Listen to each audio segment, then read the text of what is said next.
Beauty is falsely portrayed by the media. Growing up, I was kind of always self-conscious, like wanting to look a certain way. It's a never-ending battle. And you look at yourself and you know you can never attain that ideal.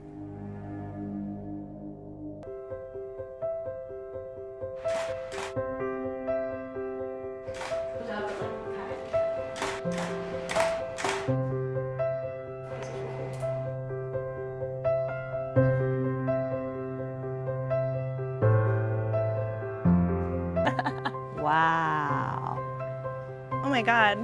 I did not expect it to look like that at all. I feel like it doesn't even look like me. I think because I know myself, this looks really different. Why would you want to make someone look so different? I like my freckles. I think they add character, and the fact that they're gone, I don't even know who that is. Just as a normal person, seeing yourself change and your identity changed, it's pretty shocking. We went around the school asking people, how is beauty portrayed in today's society? I guess in today's society there is a difference between idealized beauty and natural, as they say, beauty. People say, oh boy, she's so much more courageous when she's not wearing makeup, and yet somehow celebrities are always being chased in the streets when they're not wearing makeup, and they're crucified for wearing makeup because they're like, oh man, they're fake. So it's like, are they fake or are they ugly? Well, what's the real ugly? I think most people look at physically. I look at it as both ways, internally and physically.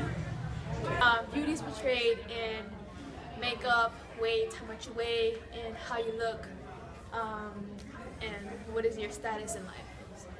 Okay, beauty in today's society is very superficial.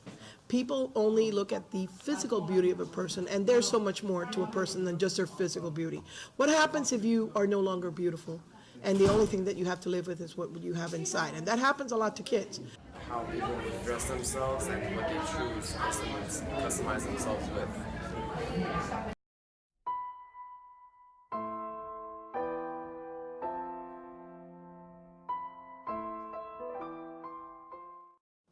What do you worry about when you leave the house?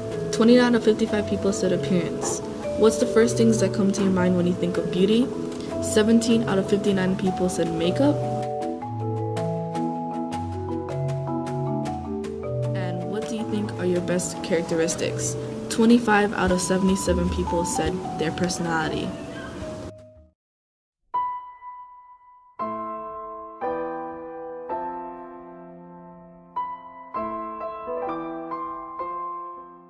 This is a world where pretty seems better somehow, which is too bad, but it's not debatable. I also learned that if you get swept up by what you are on the outside, you can lose who you are on the inside. Even though it is easy to be fooled by the beauty of the Trojan horse, its real power comes from the army within. Intelligence, compassion, integrity, courage. That army is the real you. Although Marilyn Monroe was considered one of the most beautiful actresses in her time, she often felt unhappy and depressed. I would like to be more sociable than I am. On some days. Sometimes I'll chat when I'm not pleased, but sometimes the work itself requires more that I'm quiet and to myself more. The dark and unseen side of modeling. This industry is for a masochist. Because I was so underly thin, I really didn't get my period until I was 21. If they don't like your look in this industry, then kind of screwed. The business is not forgiving, it doesn't care, you know, it has no feelings. This is permanent striving for perfection. Well, the most common surgery is breast augmentation. Here's the deal with plastic surgery.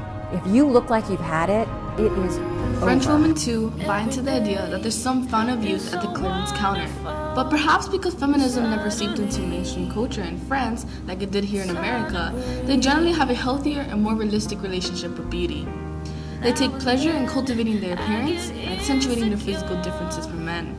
They simply take pride in their appearance and try to look like sensual older women. In America, beauty seems to be one of the most debated subjects.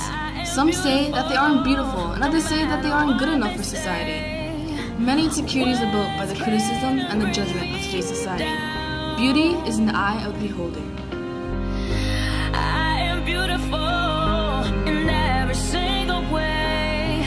His words can bring me down. Oh, no. So don't you bring me down today.